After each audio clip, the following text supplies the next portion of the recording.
is now currently on the faculty of Wake Forest University. Let me start by introducing him, starting from his MD degree from Bombay University in India, and he received his PhD degree in developmental neurobiology from the California Institute of Technology. He is widely known for his research involving human embryonic stem cells, iPS cells, and other somatic cells. He has an extensive background. He published more than 300 papers on stem cell research. He's the co-founder of a neural stem cell company called Kök Therapeutics, based in Salt Lake City, Utah. Now, as I said, is currently on the faculty at the Wake Forest University, and he's the vice president of research in regenerative medicine at Kök Therapeutics. He's partly works in the New York Stem Cell Foundation. Am I right? So please, the stage is yours.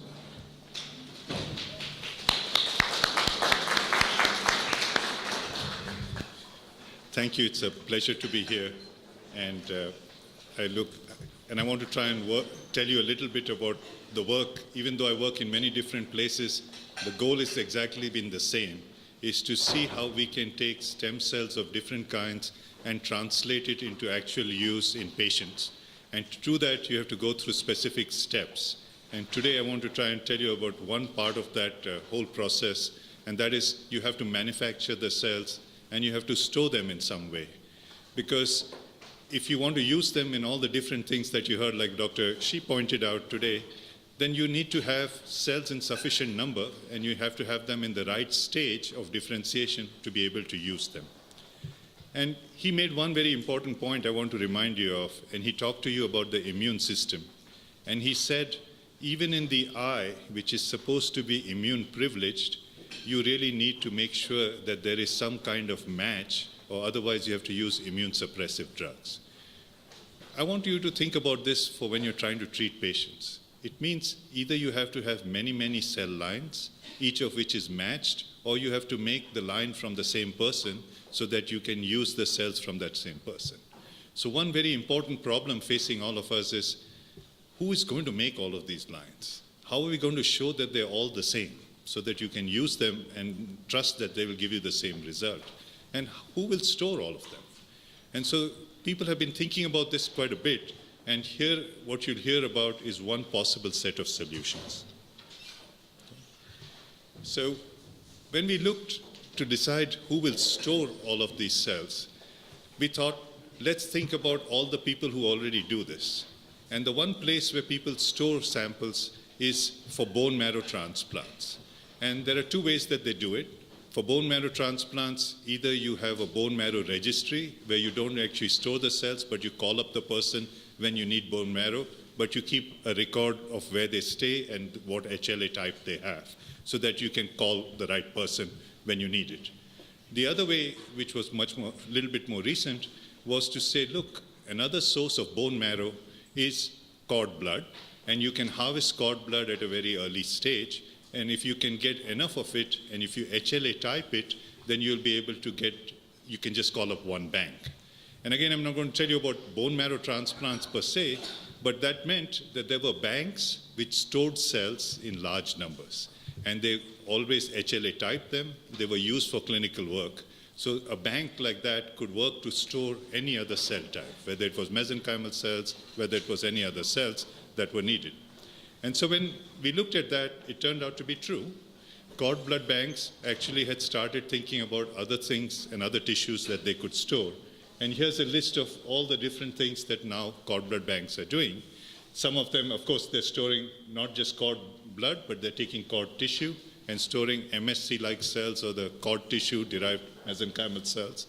Other cord blood banks are storing placenta-derived cells, and they're also storing the membranes. And they are also taking cord blood and differentiating into various types of cells, which can then be used for therapy. And in fact, some of them also storing plasma that can be used to do that. And so all of these cells are being used. So it seemed that the cord blood bank could be a good source for being able to store cells if you could make them. So that was our first decision, right? Then we asked the cord blood banks, what kind of cord blood banks do you have? And in most countries, we found that there were two kinds of banks. There were public banks, which stored for everybody, and they were supported by the government. And then there were private banks, and the private banks stored for an individual. And there were some differences between them. And so I'm going to just tell you a little bit about the differences about these banks and why both of them might still find it useful to be able to do this. So the first thing we wanted to make sure about was, can these cord blood banks, whether they're public or private, be able to distribute products which are made from them? And that answer turned out to be yes as well. So there are these different companies which provide derivatives from cord blood banks. Again, this is important when we think about translation, because what it means is you have a place which can collect samples, can store the samples, can classify them, can track them, and can distribute them to a hospital. And there's a whole process that the regulatory authorities have already approved to be able to do that. And the bottom part is important for physicians because, at least in the United States, you have to have a process for being able to charge people, and there are to be codes that the insurance companies recognize. And what this said was that they had a process that had already been identified in how you can charge for these sorts of products when you use them in a hospital. So the next question was, okay, we know that we have a cord blood bank. That could be a good place to store cells. Which cells do you want to store? So of course you can store any type of cell that you want, but in our personal case, we look to see which kind of cell would we want to store and what exactly and how would we derive it. And when we talked to different scientists, the first important decision that they told us was that there are three models that we want to use the cells for. One is where we take cells from one person and put them back into the same person. So we will want to send the patient to the bank. The bank will harvest the cells, and then we'll process it and store it. And then they'll go to the hospital, and the hospital will call the bank, and then you'll get that for that same person. The other one was when you do one line, just make it an allogenic line, and if you find that it's really good for everybody, maybe you're using it transiently, so you don't need to do HLA match, and you're using it for many, many people, then it would be an allogenic product that could be available from one place and could be sent to any patient that needed it. Or it could be HLA matched cells, so that you take one good line for one particular product, make sure that the right HLA type is there, and then be able to use it for a person who's got an HLA match, much like we do with cord blood banks. So for each of these models, we had some storage that would be required, and we'd have a certain number of lines that would be needed. If we were to make one line for one person, then we would need hundreds of thousands or millions of lines, depending on how many people you treated, and you would need a very large bank. Right? If you had some HLA matching, then you'd need less cells. And so in the second part of my talk, I'll tell you about the numbers of cells that you might need if you do HLA banking. And of course, if you were doing one to many, many patients, then maybe you need 5 or 10 lines to treat everybody in the world, and then you don't need to bank many things, and you can have it ready-made to be used. So now that we knew that we were going to bank cells, the next decision was which cell is the most versatile to bank. And we decided that induced pluripotent stem cells would be a good cell to bank. Remember, all stem cells are not the same. Adult stem cells don't grow forever, so they undergo senescence. And most adult stem cells are specific for the tissue that you get them from. So if you take a liver stem cell, it makes liver. If you take a bone marrow stem cell, it makes blood derivatives. If you take a mesenchymal stem cell, it makes mesenchyme or stromal cells. If you take a cardiac progenitor, it makes only heart. So you will need many, many stem cells even for the same person. However, if you make iPSC cells, then that same cell can make heart and can make liver and can make spleen, and it can make all the cell types that you have. So if you were going to bank, it seemed that it would be nice to bank induced pluripotent cells from a person. So the next question you ask yourself is, if I'm going to make induced pluripotent cells, which cell should I make it from? Again, on a practical source, we know that we can make iPSC from almost any starting adult cell. So the question is, on a practical level for doctors, for physicians, or the people who are working on this, which is a good source of cells to use for making iPSC? So this involves both practical questions and scientific questions, right? It might be very easy to do it from blood, but then if it can't be done because of scientific reasons, then it would be a waste to try to do that. So we asked ourselves, is blood a good source of making iPSC? And the answer turned out in our hands to be yes. I'm going to only summarize it and not show you all the data, but from blood, you can get quite a large amount of blood from an adult, right? 30 ml, 40 ml, and blood has a lot of cells. So you can have a lot of stem cells that you can harvest from blood in a relatively easy way. It's easy to get that. We found that we could take blood and we had a much higher efficiency of making iPSC from them than we had from even fibroblasts. So it seemed like that was a practical level, it was a good source. Other people also reported similar efficiencies. Another really important thing was blood cells, it's not been that easy to do viral infection with them, but we could do electroporation, which is an episomal sort of non-integrating method to be able to do it, and that turned out to be a very easy way to make iPSC and an efficient way to do it. And because there are commercial available technologies which are already approved for clinical use, we knew that we could use those sorts of methods to make iPSC and get a clinical grade iPSC relatively easily. And because it's blood, the blood banks knew how to store blood, so that would be easy. And there were stocks of blood and cord blood that were available. And because, particularly for children, we could collect blood. If you ask parents for taking a skin biopsy from a young newborn baby, then you will find a lot of reluctance in doing it. But here, then we could get really young cells if we needed to from children, as long as we could do it from a small amount of material. So for all these reasons, it seemed like taking blood as a source for making iPSC seemed like a good way to go. Okay. So now what are the cons for this? So new collection, it seemed pretty straightforward. But the big problem was, what about already collected samples? And you collect samples in pretty large bags. If you're taking blood, it's these 250 ml bags. If you're taking cord blood, it's one bag in which 80 or 100 ml is collected. And it's precious, right? You're going to use it to treat a patient. If I were to take that whole bag and use it for making iPSC, then I have lost one clinical sample. So that was a big issue that we had to worry about in being able to do it. And there was some worry initially that if you take it from blood, it may be biased towards making only blood type phenotypes or mesodermal phenotypes, and it won't make neurons, etc. So that was an important thing that we had to test. And there was some data to suggest that Sendai, which is another nice technology for making integration-free iPSC, would not work. And then, anytime you make iPSC, you have to get the starting sample to grow for a little bit of time. And we've had tremendous difficulty in growing hematopoietic stem cells as undifferentiated stem cells. So there were some worries. So it wasn't as straightforward, but these were important questions if we were going to do this on a practical level that we would have to solve.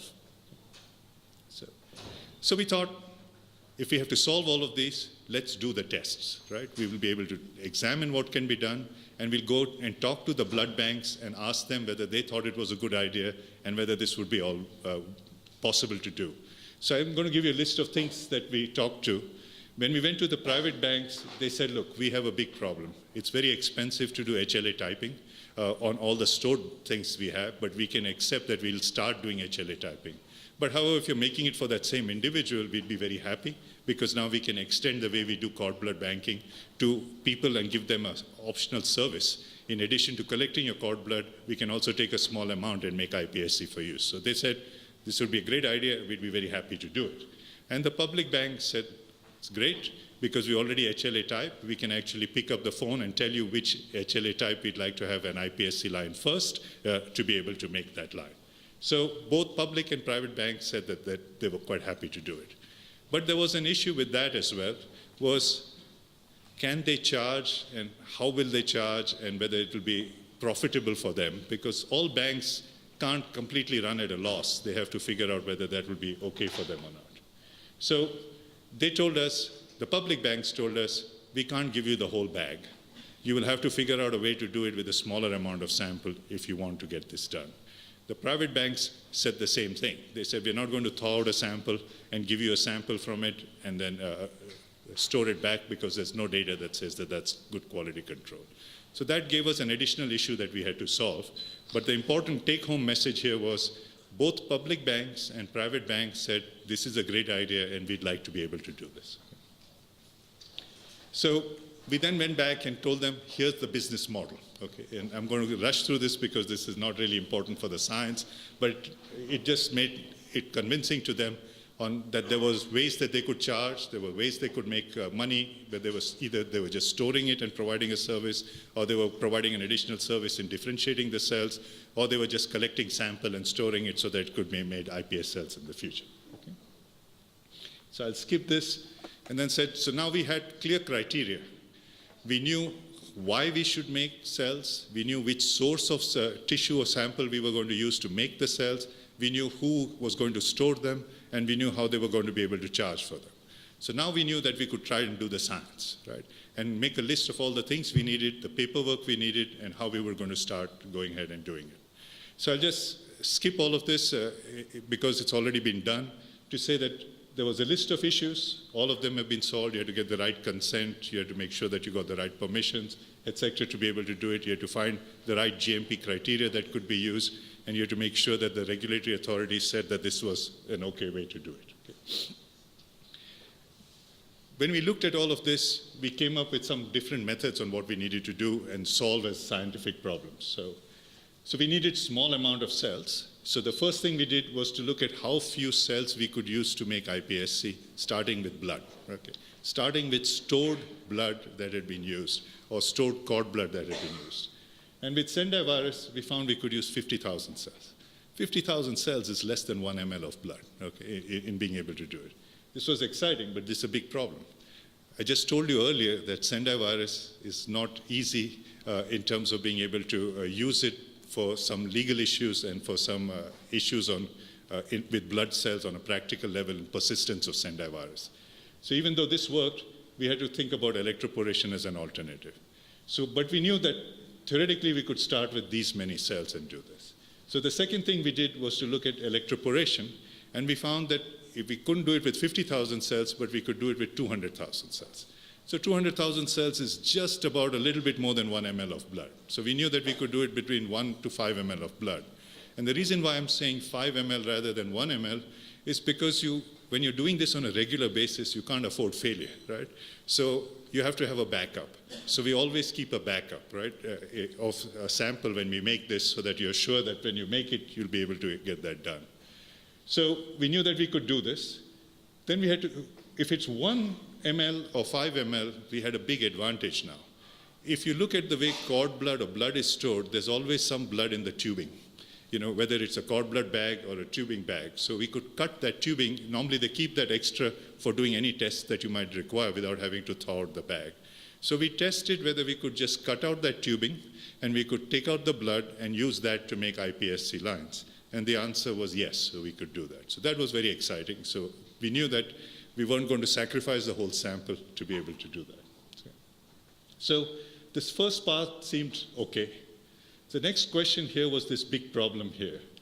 So when you take 1 ml of blood, especially if it's peripheral blood, you don't have enough CD34 positive cells. So clearly we were not making an iPSC from CD34 positive cells, right? So if that's the case, what do you have to do? And you'll have to test to see which was your starting cell from which you made iPSC and whether it was still good enough, right?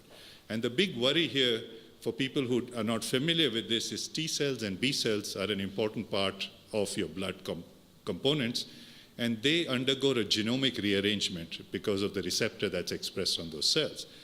So that genomic rearrangement is permanent. So if you make an iPSC from that, then that genomic rearrangement will be carried into the iPSC, and at least if you were going to use it for the immune system reconstitution, then it wouldn't be the right cell to have used. So it added one more thing that we had to check. Even though we knew we were not making it from CD34 positive cells, we had to make sure that we're not using T cells or B cells. Maybe it's neutrophils or erythroblasts that were the starting population to be able to do that.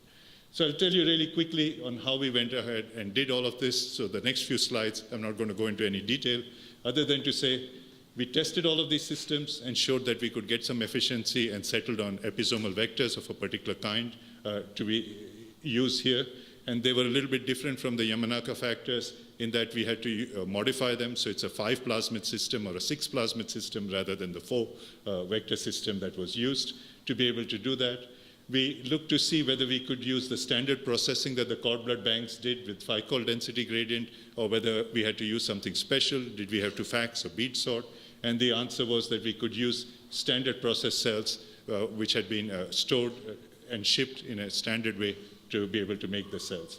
And this is just an example of making colonies for being able to do that. Okay. We first started with CD34 cells and we showed what worked. And then we switched from CD34 positive cells from both. And we showed that the same method worked with cord blood and worked with peripheral blood. So we could do it from adult as well as from young people in being able to do that. When we came to a small volume and when we started making these iPSC, what we found there was that sometimes we were getting T and B cell iPSC. So we had to make sure that we biased it against that. And the simplest way to do it was to actually introduce a period of expansion.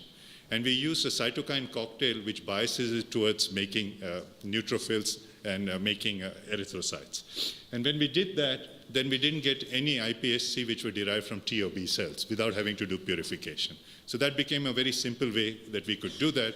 And this had an added advantage that because we got expansion, we could make many more iPSC clones if we needed from a single individual from a small sample. And it didn't add a lot of time because the expansion period was only 3 to 5 days. Okay. So it added a little bit of time to making iPSC, but it didn't make it very much more difficult. Okay. So having put all of this together, then the next question was, can we now make this in a true cGMP fashion, right?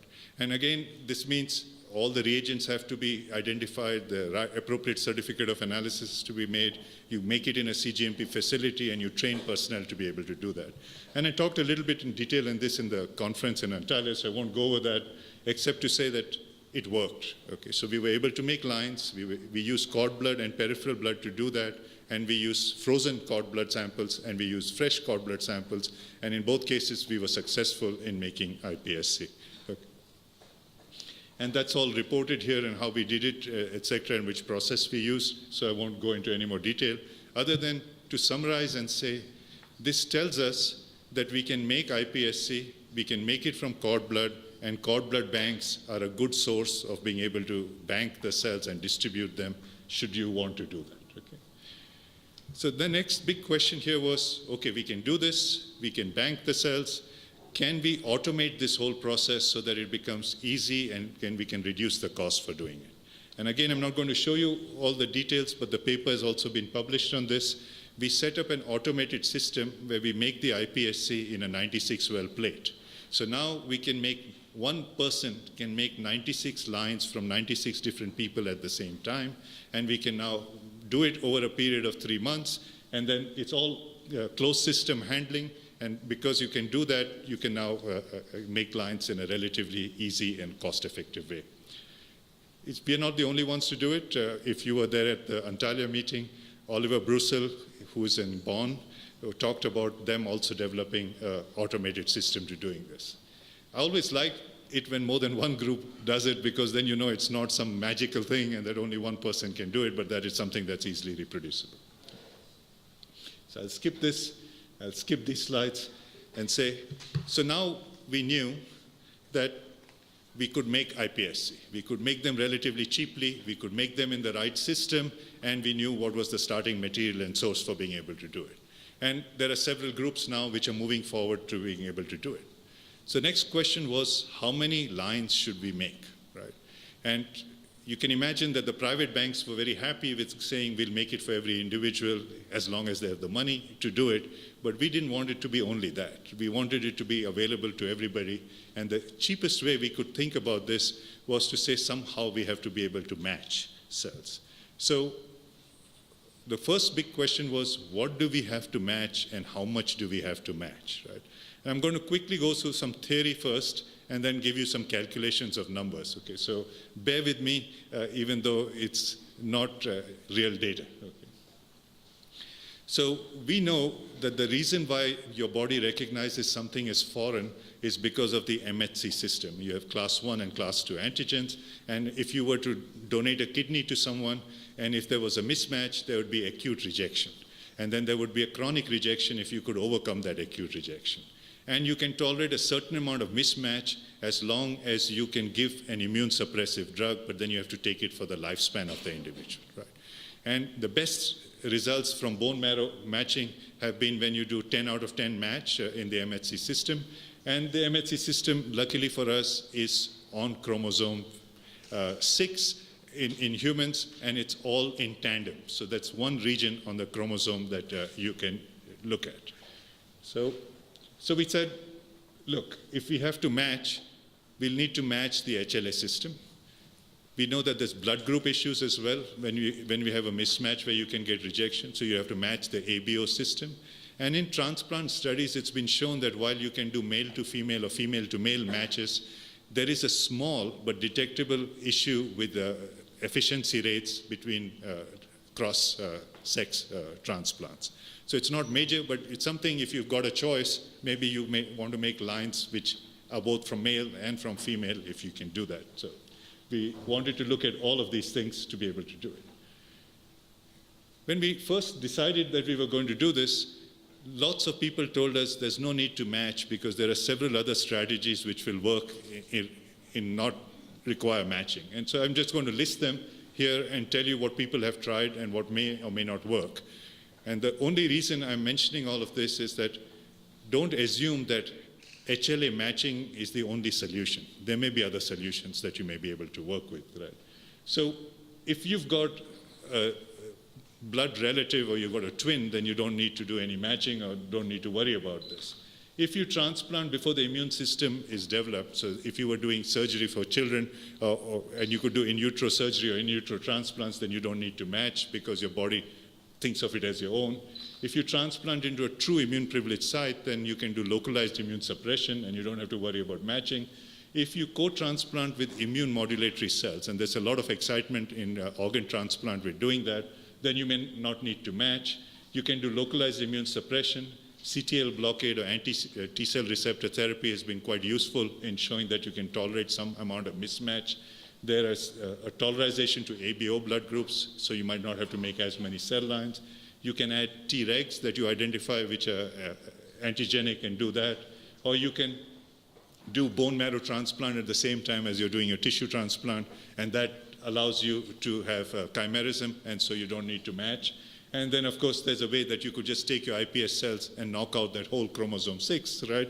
Or you could do an ancillary co-receptor knockout, and as a result, one line may be enough for all the purposes that you had.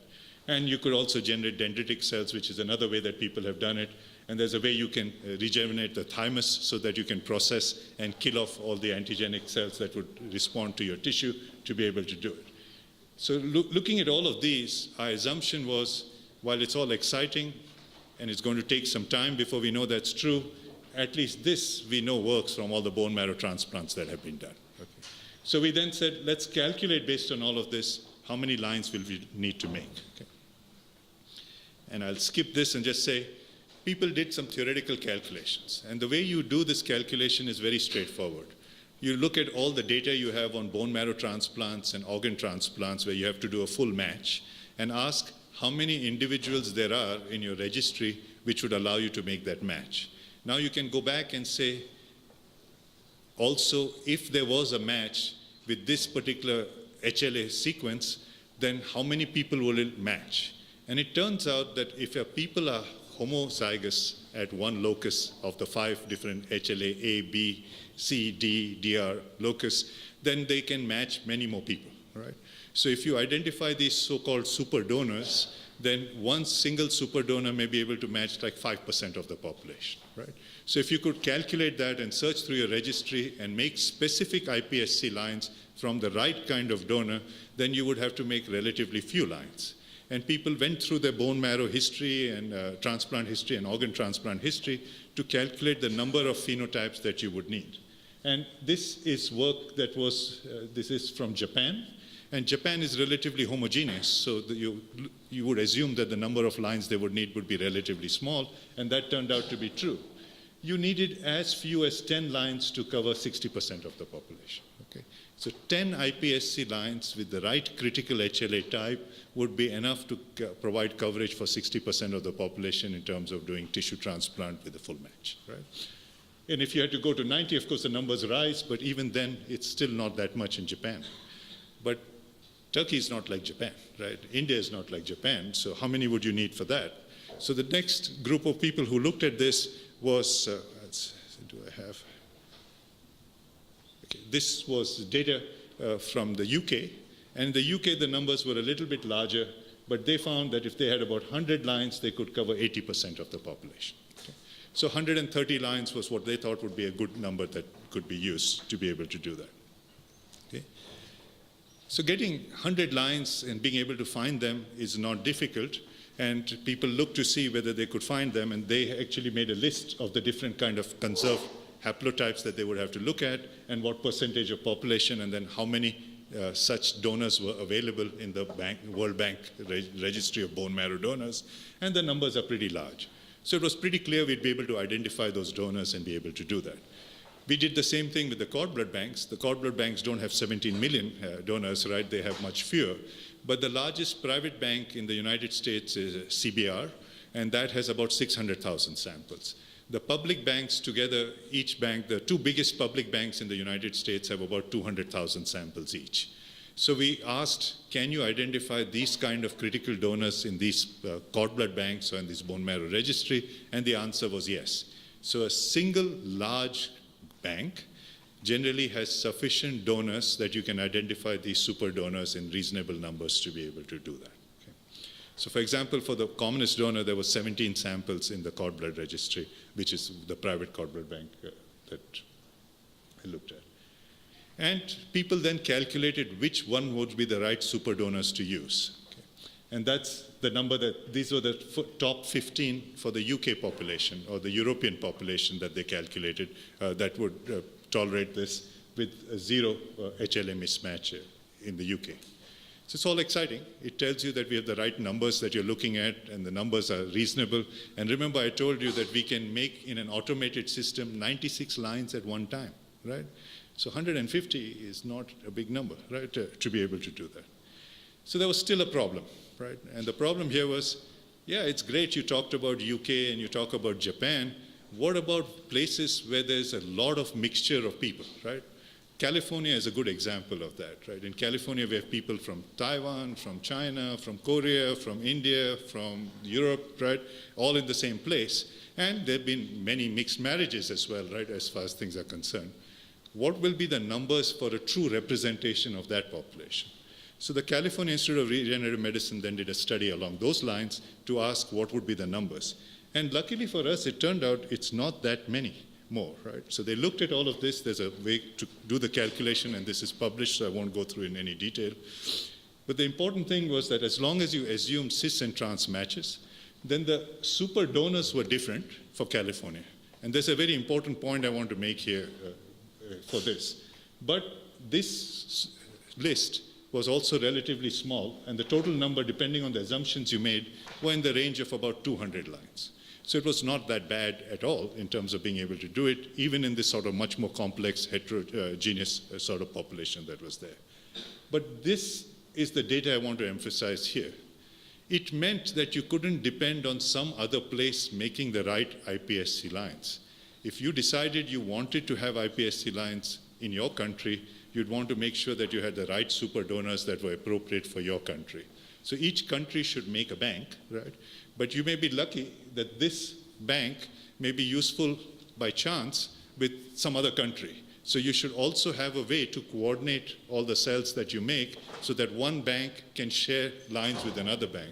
This has been true even for bone marrow transplants. And I'm going to emphasize this from a personal story in my life.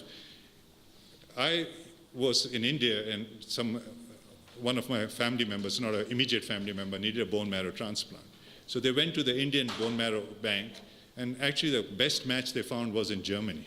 So they got the bone marrow from Germany, which worked for them.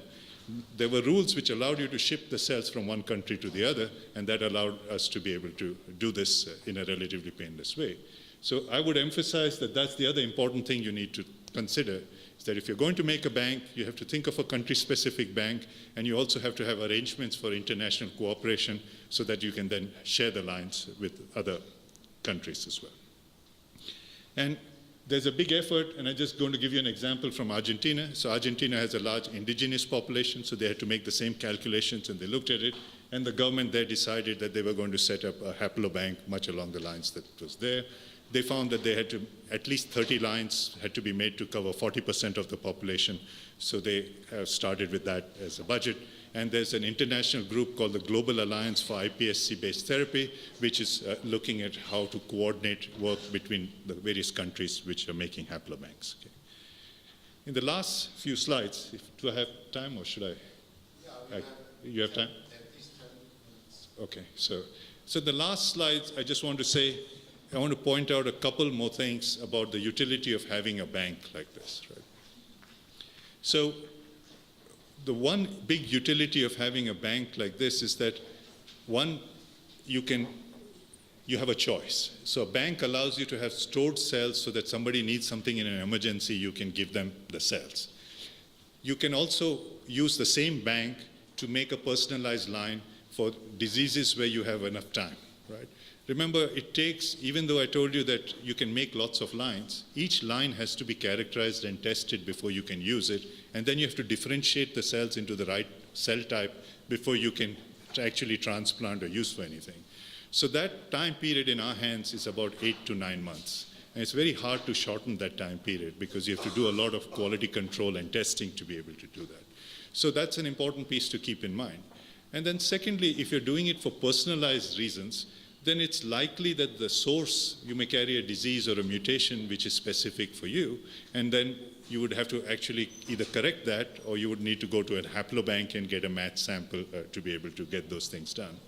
So we look to see, is there a way to expand the utility of the cells?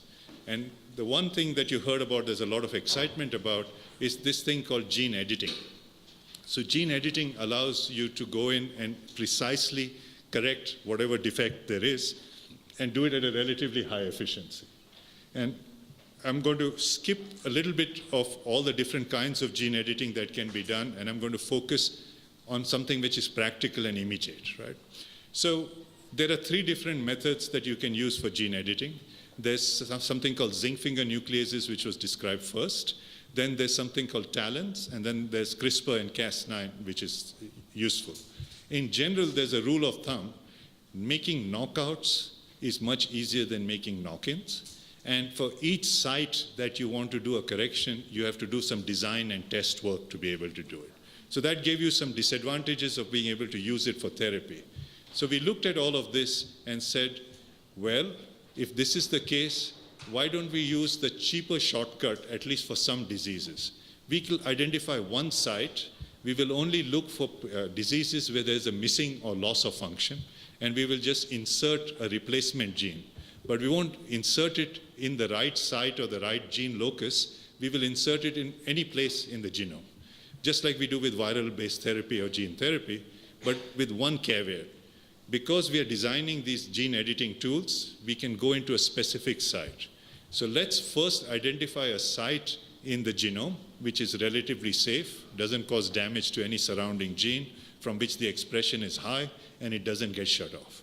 So those sites have been called safe harbor sites, right? And my lab and other labs have identified them, but the first identified site was identified by accident. Adenovirus in humans can target to the genome in one rare site, and that's on chromosome 19. And it's called the AAVS1, adeno-associated virus integrating site on chromosome 19. It's close to one particular gene, but people have shown that they got integration of the adenovirus there without having any problems. So we said, well, if the adenovirus can target it, zinc fingers, TALENs, CRISPR, Cas9 should be able to target it. And so we said, can we do this? And the answer was, we could do it, right? Of course, we have to do it with high efficiency, right? And we have to be able to do this in iPS cells. And so we checked that. And the answer for us was we could design good zinc fingers, good TALENs, and good CRISPR-Cas9 system that the efficiency was about 25%. That means when we did this, 1 in 4 clones had the right integration, okay? So we could supply a missing gene to cells which carried the right HLA type, and we could transplant those cells to provide an effective cure for a missing enzyme, right? And there are many such diseases that we could do it. And so this was the process by which we could do this. And I won't show you a whole lot of detail, but there's something that we're working on in Parkinson's disease, and there's a couple of growth factors that are important. So we just made that kind of line to make sure that we could use it for treatment of Parkinson's disease. And the answer was it worked, and there was no issue with being able to design those things and being able to do it. But this gave us something to think about. And that was, if the efficiency is so high, and we can do this in iPS cells, why should we not be able to do this in adult cells, right? Because the only reason we can't do it in adult cells so far has been because the efficiency is so low that by the time you expand the clone and get it ready, it's already undergoing senescence, right? But if it's 25%, right, that means in 3 or 4 passages, I could have 100% of the cells expressing a missing gene, right? So very excited about that sort of theory. So that was sort of one additional step that we could do it. For what I've been telling you so far, there's one more advantage, is I can already make the differentiated cell or the intermediate progenitor and do the gene correction at that stage, right? So then I'm more close to being ready to transplant the cells when there is a need to be able to do it. So we said, let's test this. So we took, I'll skip this, and I'll say, we took MSC, okay, and I'll show you one last slide here.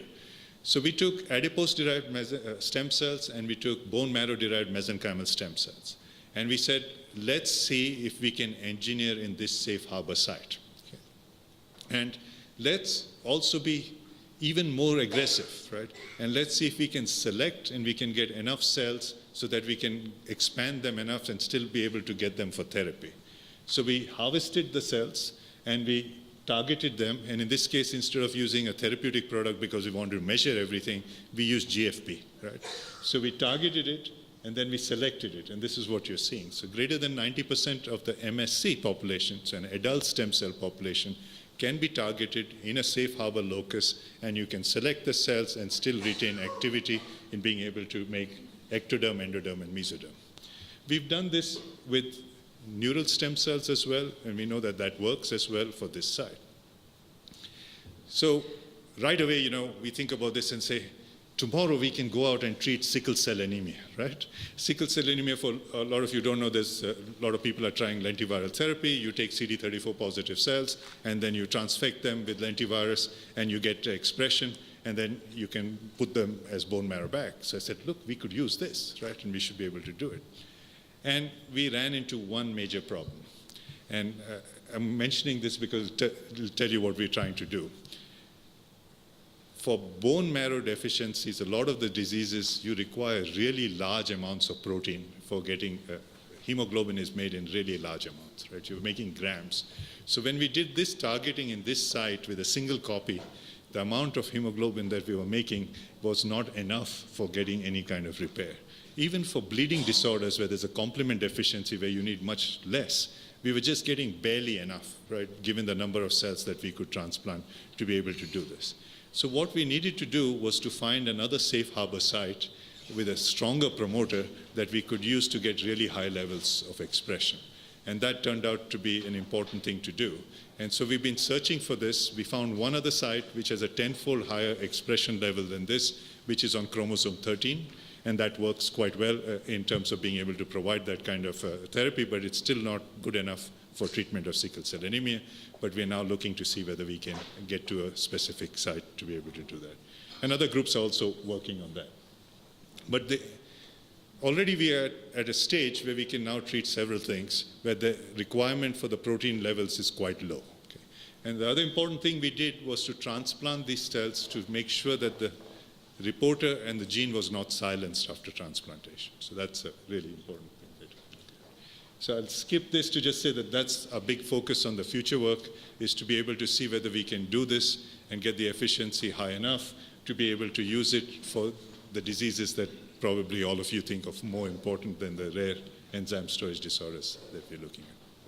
So I'll end here. It's the last slide. Thank you.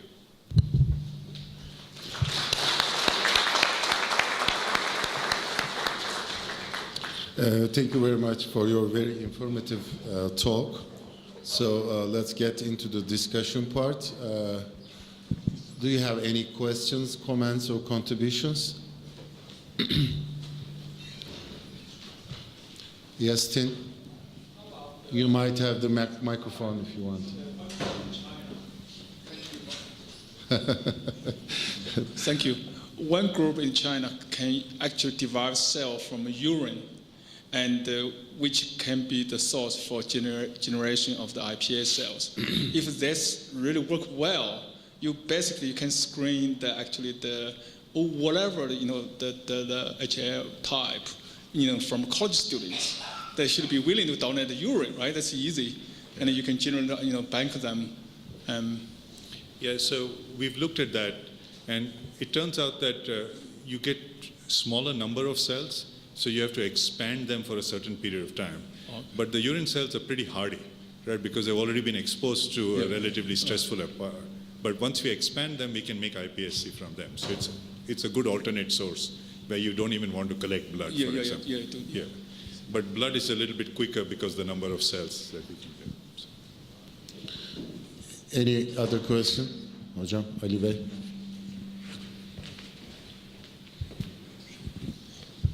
What about the carcinogenetic potential of these cells? Some cells, if you add some area, sometimes especially mesenchymal cells, maybe some side effect of carcinogenesis. What is your opinion? Yeah. So we did some studies in the past, and I'll tell you now as well. So all cells, when they're grown in culture, are subject to environmental stress. And there is a standard rate of mutation in all cells as you grow them. It's random unless you stress them. When you stress them, you select for mutations which bias them towards better growth in culture or resistance. And that's what we call cancer. So if you are not careful, you will always get your lines, whether it's MSC or whether it's neural stem cells or it's ESC or iPSC, which will transform. So the best thing to do first is to make sure that the cells don't transform. And there's a standard quality control test we do with karyotyping and SNP chip analysis. That is, we normally recommend it be done every 10th passage, so that you can store and go back to get the healthy cells in case you've got a transformation that's occurred. So we showed that if we did it like this, we could grow the cells continuously for up to 5 years and not see any effect on any abnormality which leads to cancer. The second issue is specific to embryonic stem cells and iPS cells. It's not really a cancer, but it's a tumor, right? So what do stem cells do? They either grow or they differentiate or they die, right? So if they die, it's not a problem, except that there's no effect. But if they grow too much, then you get a benign tumor, right? And that benign tumor in ES cells and iPS cells is called a teratoma. Those can be a problem. So that's why we don't recommend that ESC or iPSC be transplanted undifferentiated. You always differentiate them, and you make sure you don't have any residual cells. And there's a standard test we do in animal models to show that even if you had 10-fold extra undifferentiated cells, you still don't get a tumor. And that gives you that level of safety that the regulators are comfortable with as far as cancer is concerned. Any other question? I will have a question, if you don't mind.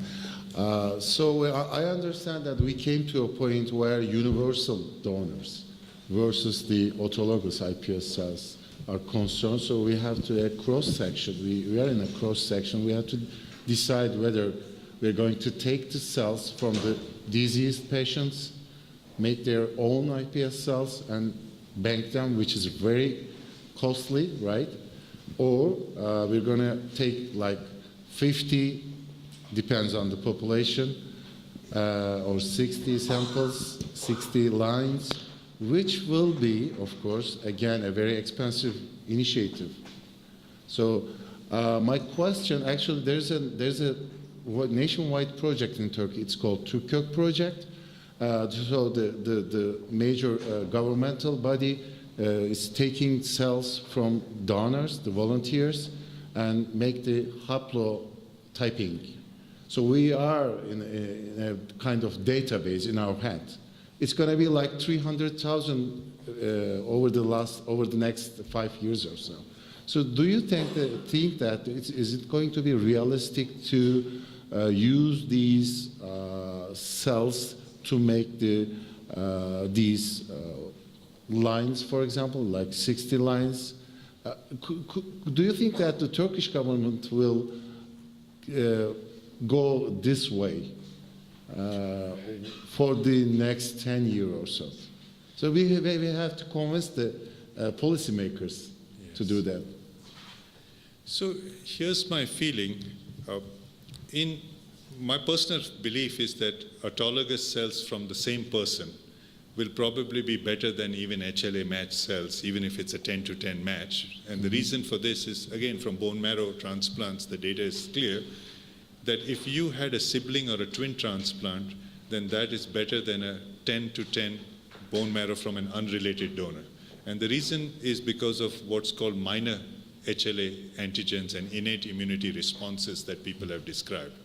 So, but as you pointed out, getting that many individual cells is too expensive now. So I see haplobanking as the critical intermediate. You will have enough to treat people.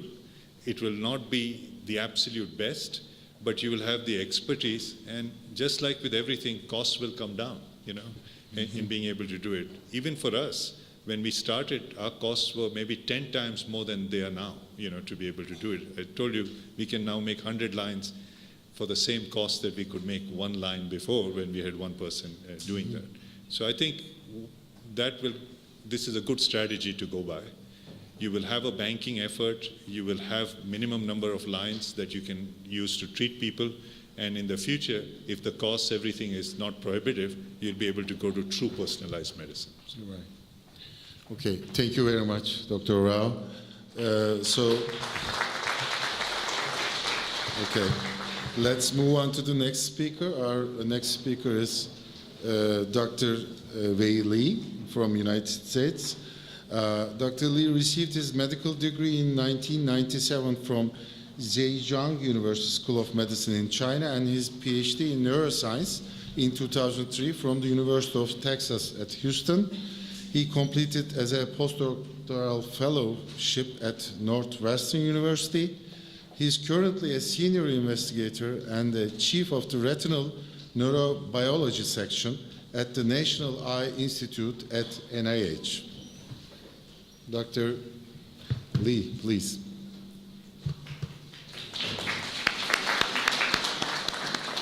Thank you. First of all, I also wanted to thank Acar'ın and TÜBA for the invitation. It's a great pleasure to be here. Again, congratulate the 70th anniversary of the medical school. I noticed the medical school is established a year earlier than the university. So, let's see how this works. So I'm mostly a basic scientist working on retina neurobiology. As Dr. Xie has mentioned, retina is really a very unique and interesting tissue. So my lab has been interested in the structure of the retina at the multiple levels. So usually we center on retina neurons, for instance, photoreceptor, which has been talked quite a bit by Dr. Xie. And to one end, we're particularly interested in how different retina neurons, they are wired together to perform functions, which is to encode visual information. But I will not talk about this part of research. To the other end, we also interested in subcellular structures, for instance, synaptic proteins, synaptic structures in the retina neurons, as well as cellular structures such as mitochondria. And I will touch upon these subjects in today's talk. And all these are structures of the retina, neuroretina at a different level, and they together perform a function of the retina so that we can see. Now, just a brief introduction to the eye anatomy. The retina is a thin layer of tissue in the back of the eye, and for human retina, there's an important structure called fovea, where you have a high enrichment of cone photoreceptor. That's how we see high-resolution image and color, etc. In the retina, the output cell, ganglion cell, axons form optic nerve bundle, and this is how the information is transformed to the brain. And this, I have a smaller brain image. That is not to say the brain is less important than the retina or brain is smaller, although there is a little bit of anatomical evidence for that. That was just a joke. Anyhow, I think vision is really a collaboration of the retina and the rest of the brain, and so that we can say that retina is the first place where the brain sees the light.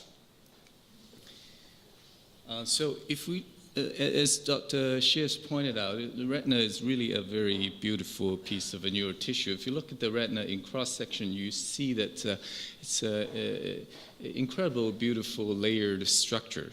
And development of such a complicated structure certainly is a daunting task for us to figure out. Romani Cajal, which is the sort of a father of the neuroanatomy, back in 17th century already has pretty much figured out the retina structure, and he personally thinks retina is his most favorite structure. In his drawing back in 1880, you already can find what most of the knowledge we know about the retina today. You have rod photoreceptors, which is responsible for the night vision, very high sensitivity. You have the cone photoreceptor. Notice they're quite different structurally. I will touch upon that later in the talk. And cone vision, that you have a very fast response, but they also which give you the daylight vision, such as color vision and high resolution vision. Now, these information are propagated by interneurons to the output neuron, which is ganglion cell, and Dr. Shi talked about that and its relationship to important eye disease such as glaucoma. Now I'm going to move on to the animal model that we use. It's a bit unusual. We don't use, we do have a mouse project, but with one of the major animal model we use, it's called 13-line ground squirrel. These are quite cute creatures. So why do we use this peculiar animal? As this article a while back published stated, that it's important to have a diverse animal models because we're studying really diverse biological system and biological problems. So it's a problem if we limited our research with a mouse and flies. They are very important, of course. So ground squirrel is unique in a couple ways for us. That first of all, it has a very unique retina in that it has almost 85% of photoreceptors being cone photoreceptors, which is in striking contrast to other mammals. For instance, mouse, even human, we have most of photoreceptors being rods. Only the fovea region, as I mentioned, has a concentration of the cone photoreceptors. So that's very good for studying cone vision. For example, the color vision, which is the other half of my research focus. It also may render it a very good model for the human fovea region or macular region in broad sense, that they have almost very similar, identical photoreceptor distribution, and that's something that could be harnessed for study in disease model. And the other feature, which is today's topic, is that these animals will hibernate in the wintertime. Now, hibernation is an interesting biological phenomena by itself, and it is a way that animals deal with harsh winter time that you don't have a lot of food. Some of the animal develop strategy storage food, but some of the animal they develop or evolved to hibernate in the winter time, which they will stop eating and drinking and drop their body temperature, drop their metabolism, so they don't need a lot of food. Now, when we talk about hibernation, it's easy to link it to fascinating things such as space travel, as this recent movie of Interstellar indicated that hibernation is needed for a long journey in space or long waiting period for the rescue. So you could hibernate without worry about food and drink. But this is still a far dream for us. And is it possible? Just a very brief slides to go through some background information. Well, first of all, big mammals also hibernate, for instance, bear. For a long time, bear were considered semi-hibernator because their body temperature does not drop as much as the true hibernator do. They drop their body temperature to around 30. But a recent study indicating their metabolism drops way more than their body temperature indicated. So that's something interesting. Now, higher rank in the animal kingdom, primates actually also hibernate. The recent study showing that in Madagascar, western dwarf lemur, they hibernate in the tree holes. Now, more interestingly, in the eastern side of Madagascar, people found lemur, which hibernate. Not only they hibernate in tree hole, but also bury underground with their body temperature drops really pretty low. So there's hope for potential human hibernation, but it's at the current stage, this is not what we're aiming for, at least not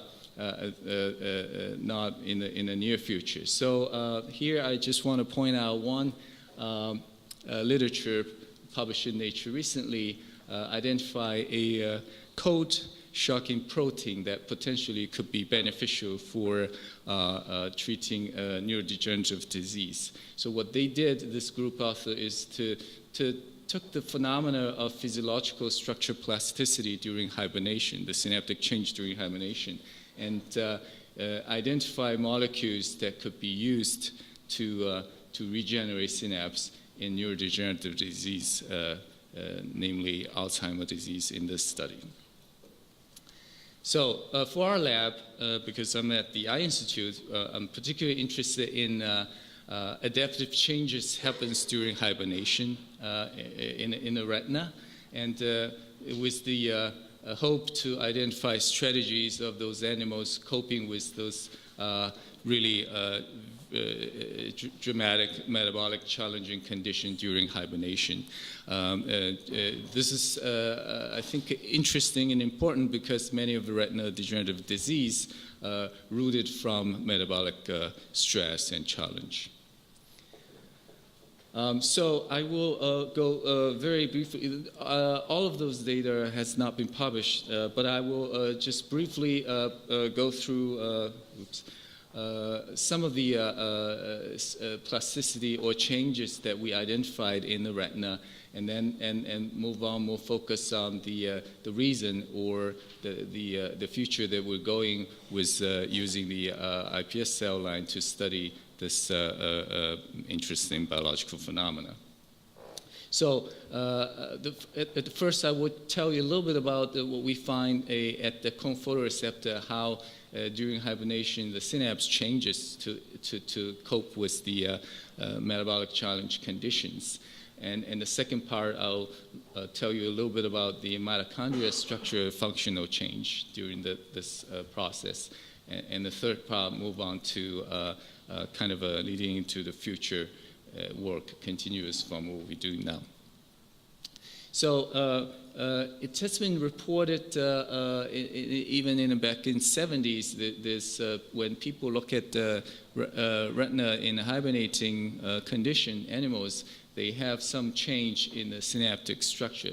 And we took that lead and really did a detailed study onto the plasticity of the retina synapse, found indeed very drastic structural change during hibernation. So this is you looking down at a piece of retina and looking at the key synaptic structure in the photoreceptor. As you can see that they form those clusters beneath individual cone terminal. And these structures disappear. Instead, you have a collection of those synaptic materials sits in a ball very high away from the synaptic site. So this is a very drastic cellular change during hibernation. And without going into much of a detail, I just want to tell you that we are able to also monitor the functional change in looking at the communication between photoreceptor and the downstream neurons and showing drastic functional change.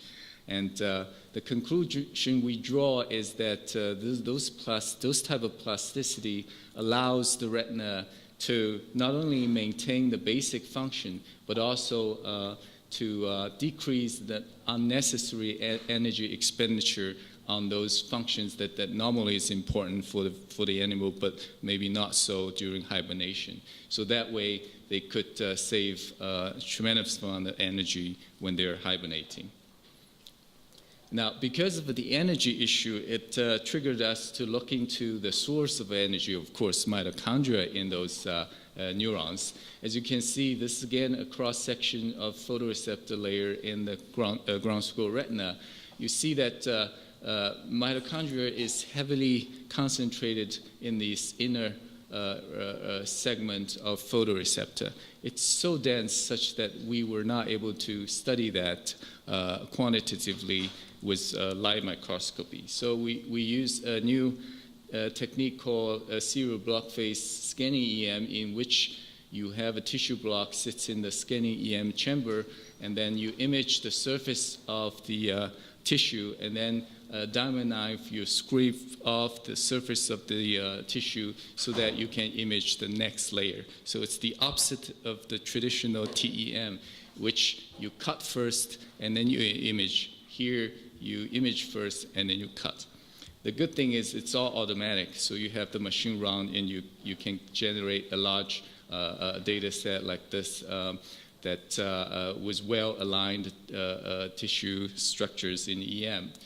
So using that technique, we were able to reconstruct the mitochondria in the photoreceptor. In a 3D fashion, here's an example of one photoreceptor that we have all the mitochondria reconstructed, and so we can quantify their volume and the structure fairly easily.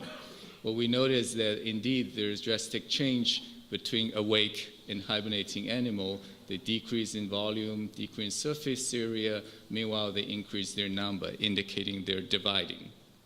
And we did further biochemical molecular studies to look at the mechanism of this, those structure change. In addition, we also be able to looking at the function of those photoreceptor mitochondria by looking at the enzymatic activity of different electron transfer chain proteins. So these are all, just to summarize what I show you, that there are indeed structural change in the photoreceptor during hibernation, and the purpose of that, we think, is to matching the, to balance the energy need versus the mitochondria output so that you don't have excessive ROS to possibly damage the cell during hibernation. Now, in order to not just looking at one structure or one protein at a time, we have a global view of how the structure of the retina changes during hibernation. We've been taking system biology approach, looking at the change of small molecules, proteins, and genes and as well as epigenetic changes during hibernation. So trying to build a multiple platform to understand the phenomena in a global way.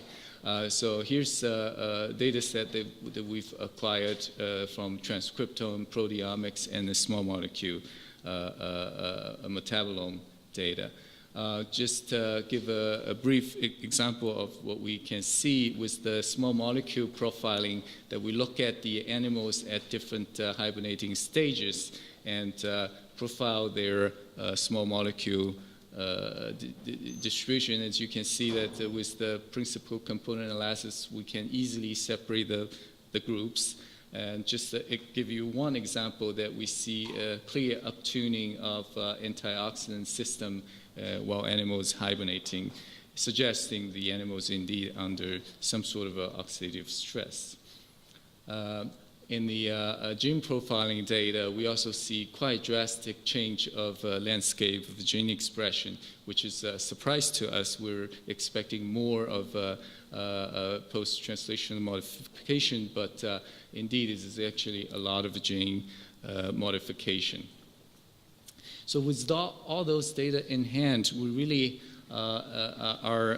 encountered a sort of a bottleneck question. So how do we study a gene or a molecule or even a pathway of interest with the information coming from the multiple platform? Because mature retina neurons very difficult to culture, to study, and dissociation retina cell cannot be passed on to next stage. So one of them, postdoc in my lab, Jingxing, decided to take a different approach and to generate IPS lines from this hibernating animal, and then we can have a tool at hand to do manipulation as all the new techniques is available. So he took the lead, take the neural precursor cell from the ground squirrel and generated IPS cell lines, which I'll show you a little bit of data of the pluripotency. He had a lot of help from Barbara Malone, which is at the stem cell unit in NIH. So here's just an example of cells that he cultured at the different day time. And at the day 5, he can see positive staining for alkaline phosphatase. And he tested for some of the pluripotent genes, and he was able to derive those lines into different tissues. We, of course, particularly interested in neuronal tissues. He did karyotyping as well as teratoma formation study, just to prove that's indeed pluripotent. And he checked for some of the gene expression with RT-PCR, qPCR method to show that pluripotent genes are expressed, but other more mature cell type genes are not. So with the IPS line at hand, what can we do to study the hibernating related phenotype? And the first thing we thought about is just to see whether we can check these RPS-derived neurons maintain their feature such as the animal can do, that they can resist the low temperature induced stresses. Now, we know that neurons in particular has long processes, dendrites, axons, and they cannot withstand low temperature for one particular reason, that the cytoskeleton will collapse when they face low temperature for a long time.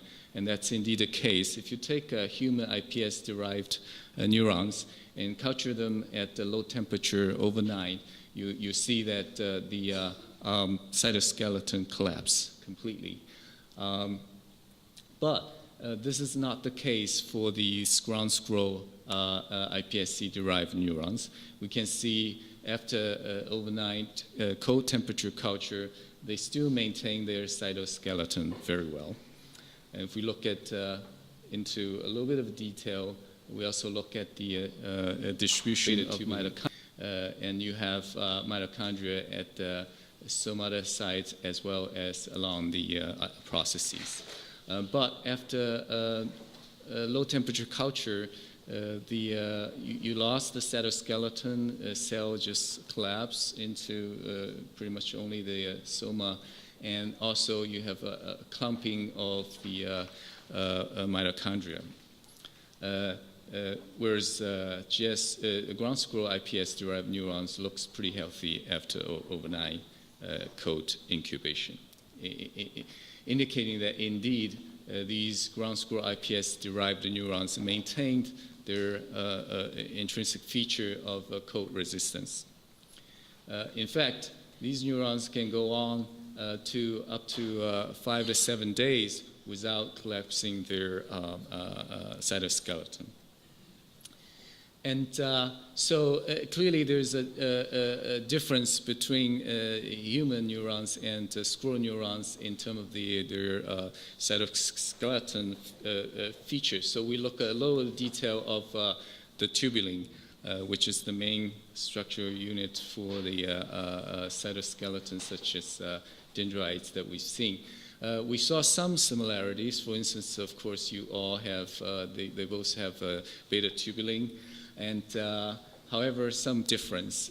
For instance, in the human cells, that they express pretty high level of D-tyroxinated alpha tubulin, whereas for the squirrel iPS-derived neurons, almost deprived of the D-tyroxinated alpha tubulin, indicating that their alpha tubulin is probably quite heavily tyroxinated. And same here, you can see that for the glutamated alpha tubulin, it's similar for the human and squirrel, both are positive, but for the acetylated alpha tubulin, again, humans positive, but squirrel is negative.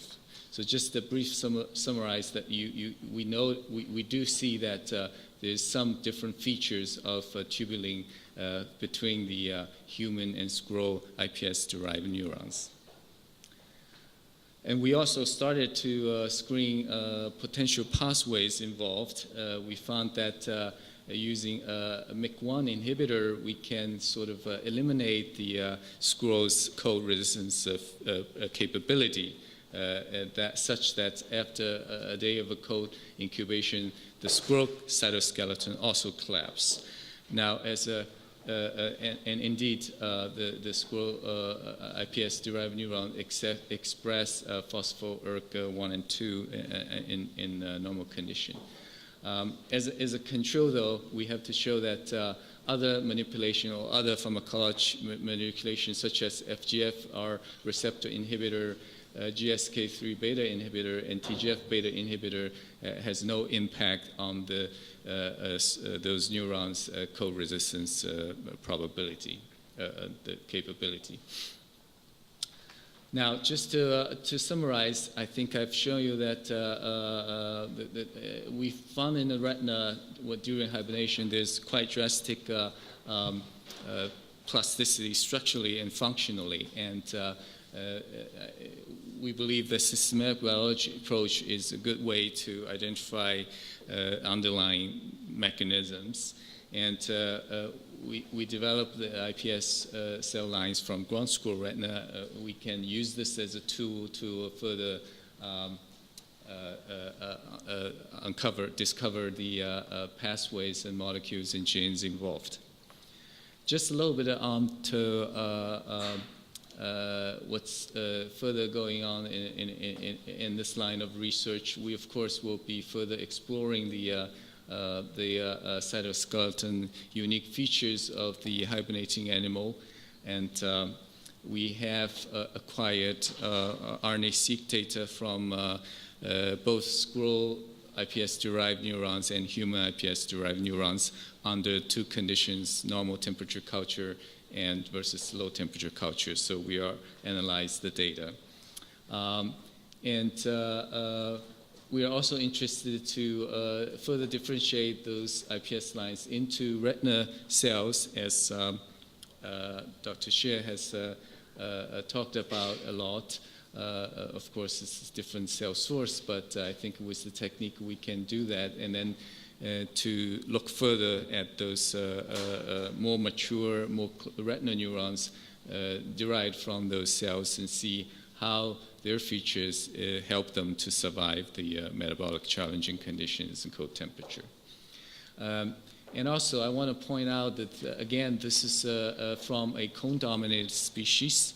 We're interested also to derive those neurons into retina pigment epithelium, which is, again, critical for, of course, the idea of treat the retina degenerative disease as a way of transplantation.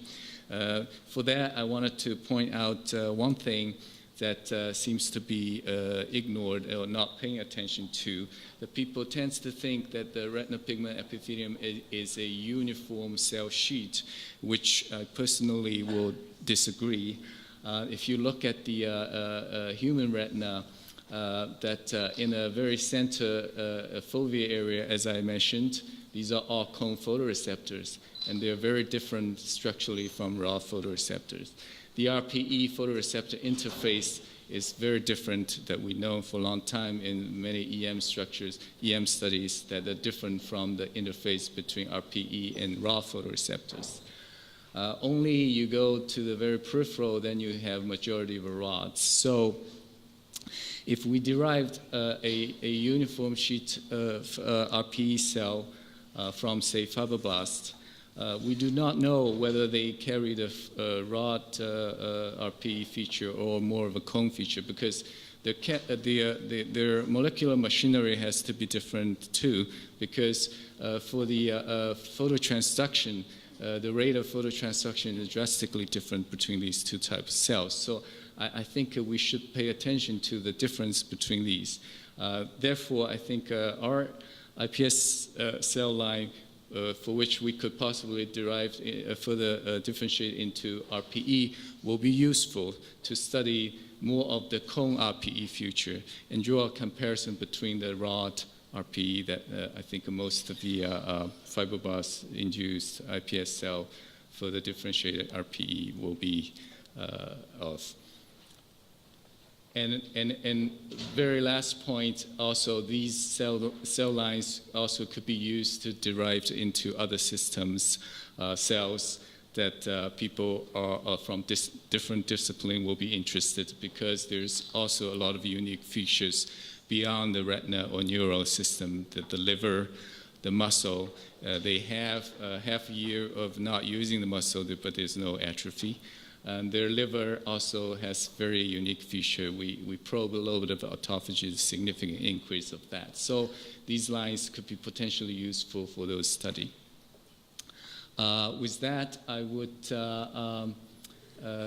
acknowledge the people in the lab, and Jingxing pretty much single-handedly developed this IPS line. And our fundings come from intramural research program at NIH. And I thank you for your attention. I hope I didn't put you to sleep with this sleeping subject. Thank you. And I'll be happy to take questions. Thank you very much, Wei. You showed us the very different usage of IPS cells in your cell biological question. So do you have any question, any comments? Yes, please. Thank you very much for the presentation. As far as I know, there are some kind of frogs. They sleep all winter and freeze. Did you check the retina of these animals? And my second question, did you check for these cells for heat shock protein polymorphism and mTOR pathway? For the first question, we have not looked at the frog retina yet. There's one big difference is frog, of course, is is a cold blood animal, and their system is tuned to adjust their temperature and metabolism along with the temperature, environment temperature. Whereas in this mammal system, you usually have a set body temperature, and to go from that to a reset to a lower body temperature is quite a different biological process than a cold blood animal do. So, and for the second question, very interesting question. Of course, we are interested in the mTOR pathway and look at some of the genes. Surprisingly, we didn't see much of a change. My interpretation is that they, instead of triggering, for instance, the pathways related to starvation and all that, they adjust their metabolism such that they still keep a balance, so they don't have to invoke those systems. That will be my interpretation or guess. What about the shock proteins? Oh, heat shock protein. Yeah, there is some change, and there's also a change related to the RNA binding protein, but not previously has been defined as cold shock protein. There is some change in the heat shock protein. We haven't. Thank you. More questions to come? May I ask? Oh, yeah, please, Mehandra.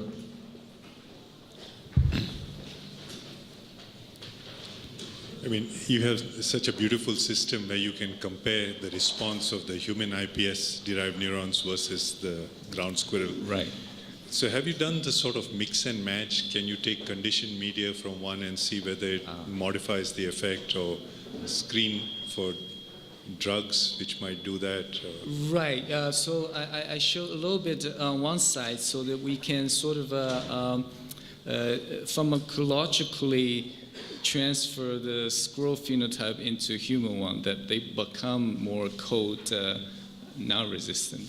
But we haven't been able to do from the other side, which will be interesting, that to make the human iPS-derived neuron to become cold resistant. So further research has to be done to understand the pathway before we can do that, I guess. But certainly it's the way that we're going. So the other important thing that happens with a lot of cells when they have to modify their metabolic requirement is to change the mitochondria in terms of the voltage-gated calcium channels. Yes. Right, to change the membrane potential. Right. And that seems to divert the energy metabolism. Right. Is there a difference between them? We just started a live imaging with both the tubulin and mitochondria, and look at the tubulin withdrawal and collapse, as well as mitochondria membrane potential change, and their mobility as well. So and the fission-fusion dynamics. So these are ongoing. We're doing the live imaging. Murat.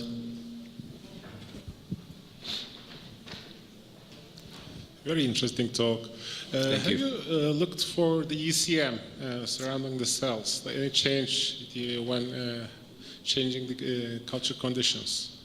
We haven't looked at that. That's a very good suggestion. We can look into the RNA data set, see if there's any changes in proteins associated with it. Because if you're thinking of a long-term human space mission, I mean, if we need to know how to hibernate, we also have to consider the microgravity or zero-gravity conditions, which also affects the mechanotransductive tissues like cartilage and bone. So we lose a lot of, astronauts lose a lot of ECM. So, I mean, interesting. Maybe. Yeah. Well, yes, certainly there's a lot of interesting questions that we can mine that data set that we have. Yeah. That's a very good suggestion. Thanks. Yes. I have a question. You shown that the neuron behave, very differently from the squirrel to the human. I just want to have a look vivo, because it's virtual. You worry about agricultural condition, right? Impose something to make actually change the modification of the tubulin. You maybe you should choose the acetylation, tyrosination, of the the tubulin in the in Right. vivo to see whether consistent what do you see. Yeah, in so vitro. we're working on that. What I can tell you is from the primary cultured neurons, we see the very similar difference between the primary cultured neurons from cortical neurons from the mouse as well as the from squirrel, and we subject them to low temperature culture, and they have the very similar phenotype. So that's closer to in vivo, but we have not working on the in vivo part. It's my surprise that the squirrel doesn't have any acetylated microtubulin as opposed to the other tyrosinated tubulin, for example. As we all know that the acetylated tubulin is more resistant to environmental shocks rather than the other post-transitional modifications of tubulin. So do you think that this is directly related to the temperature resistance, or? Oh, this is at this stage is merely sort of a phenological observation. We have not mechanistically tied into how this is become related. But the difference seems to be quite significant. We have some controls in which we look at the in the same culture dish, there's cells that not fully differentiated, where they're double coating positive. In those cells, you can see that they maintained acetylated alpha tubulin. So it seems to be quite specific to neuron. Any other questions? No? I think we are closing the whole symposium right now. Everybody's probably hungry.